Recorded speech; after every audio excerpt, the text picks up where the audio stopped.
Hello दोस्तों। तो आप सभी का स्वागत है हमारे लाइव सी में। तो आइए हम आज की इस वीडियो में जानेंगे बोर्ड में आने वाले प्रश्न पत्र को, जो कि इस बार 2023 में महत्वपूर्ण क्वेश्चन आएंगे। तो सबसे पहले बात आती है प्रश्न पत्र को। तो अनुक्रमांक भरने के बाद नाम, इसके बाद आपको 15 मिनट तक पेपर पढ़ने का समय दिया जाता है। 3 घंटे का समय आपको लिखने का। इसका पूरा पूर्णांक रहता है 70 नंबर का। और अब बात करते हैं प्रश्न नंबर 1 का। तो निम्नलिखित कथनों में से कोई एक कथन सही है, उसे पहचान कर लिखना है। फिर इसके बाद दूसरे नंबर पर चलते हैं। दूसरा प्रश्न है प्रश्न संख्या 1 का ख। निम्नलिखित कृतियों में से किसी एक कृति के रचनाकार का नाम लिखना है। फिर ग जीवनी विधा के किसी एक रचना का नाम लिखना है। फिर इसके बाद परीक्षा गुरु किस गद्य विधा की रचना है। अंग साहित्य लोचन के लेखक का क्या नाम है। फिर प्रश्न संख्या दूसरे की बात करते हैं। प्रश्न संख्या दूसरे का क। तार सप्तक के किसी एक कवि का नाम लिखना है। ख द्विवेदी युग के किन्हीं 2 विशेषताओं का उल्लेख करना है।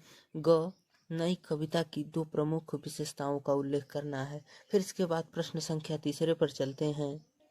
प्रश्न संख्या तीसरा हमारा है निम्नलिखित गद्यांशों में से किसी एक गद्यांश के नीचे दिए गए प्रश्नों के उत्तर लिखिए।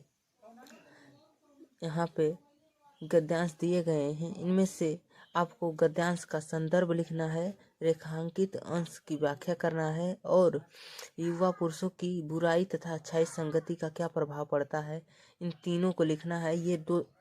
इन तीनों पर आपको 2-2 नंबर दिए जाएंगे।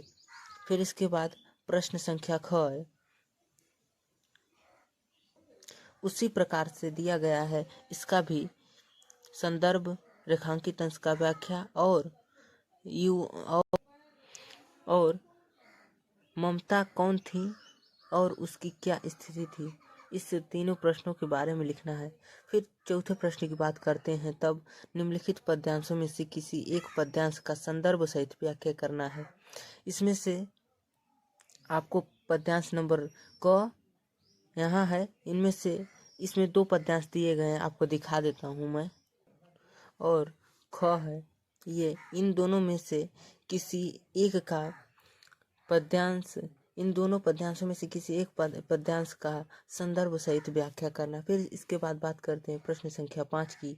5 की क निम्नलिखित लेखकों में से किसी एक लेखक का जीवन परिचय और उसकी एक रचना का नाम लिखना है। इसमें 3 क्वेश्चन आपको दिए गए हैं, फर्स्ट, सेकेंड, थर्ड। और तीनों में से किसी एक लेखक का जीवन परिचय और उन्हीं की रचना का लिखना है, उन्हीं की रचना को लिखना है। फिर इसके बाद प्रश्न संख्या ख की बात करते हैं। तो निम्नलिखित कवियों में से किसी एक कवि का जीवन परिचय दीजिए और उनकी एक रचना का नाम लिखिए। सूरदास, रामनरेश त्रिपाठी, माखनलाल चतुर्वेदी, इन तीनों में से किसी एक कवि का जीवन परिचय और उनकी रचनाओं को लिखना है। फिर इसके बाद प्रश्न संख्या ख की बात करते हैं। तो निम्नलिखित संस्कृत गद्यांश का संदर्भ सहित हिंदी में अनुवाद कीजिए।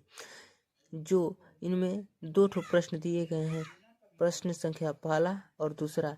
इस दोनों गद्यांशों में से किसी एक गद्यांश का संदर्भ सहित अनुवाद करना है हिंदी में।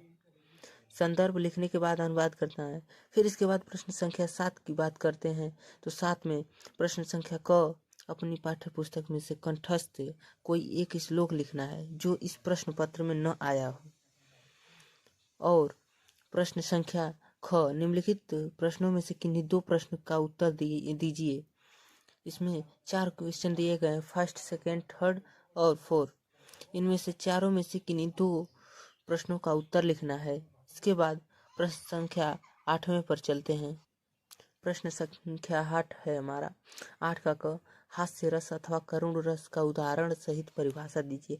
ये हमारे 2 प्रश्न दिए गए, इनमें से किसी एक रस का उदाहरण सहित परिभाषा देना है। फिर ख उपमा अलंकार और रूपक अलंकार दोनों का उदाहरण और परिभाषा लिखना है। दोनों में से किसी एक अलंकारों का परिभाषा लिखना है और उदाहरण। ग रोला छंद अथवा सोठा छंद की परिभाषा और एक उदाहरण। इन दोनों में से किसी एक रोला का लिखिए या सोठा का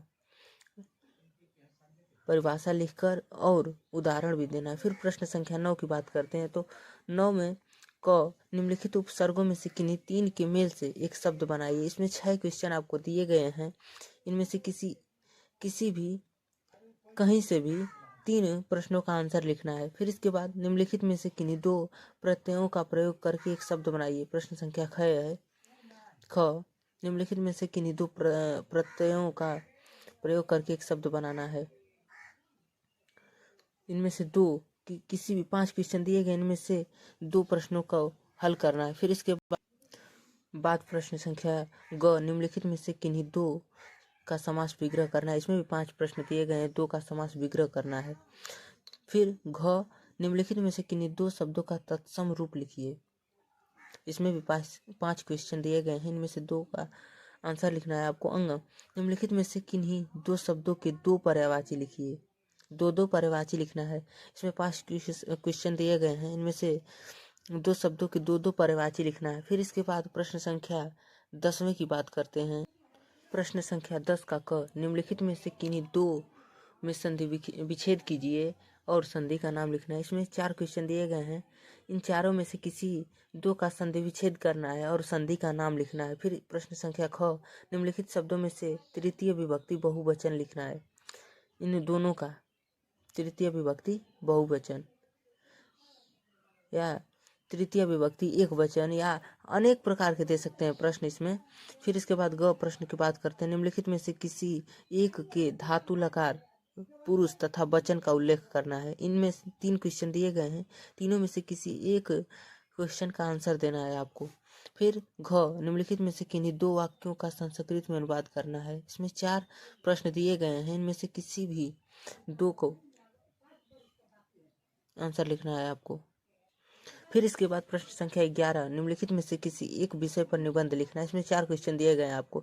खेल कूद का महत्व, स्वच्छता अभियान, वर्षा ऋतु के लाभ, भारतीय किसान का जीवन। 4 क्वेश्चन दिए गए हैं, इनमें से किसी एक पर निबंध लिखना है आपको, जो कि 6 नंबर का है। फिर 12वां क्वेश्चन है, अपने पठित खंड काव्य के आधार पर निम्नलिखित प्रश्नों में से किसी एक का उत्तर दीजिए। इसमें आपको प्रश्न संख्या क ख इसके बाद इनमें से किसी एक क्वेश्चन का आपको आंसर देना है, जो कि 3 नंबर का आएगा। प्रश्न संख्या क ख फिर इसके बाद मैं आपको प्रश्न संख्या ग घ अंग च फिर छ ज झ इन सभी प्रश्नों में से किसी एक प्रश्न का आपको आंसर लिखना है, जो कि 3 नंबर का आएगा। इसी के साथ हमारा बोर्ड पेपर का मॉडल समाप्त होता हुआ। धन्यवाद। अगर आपको वीडियो अच्छी लगे तो प्लीज़ वीडियो को लाइक एंड चैनल को सब्सक्राइब जरूर कीजिएगा। धन्यवाद।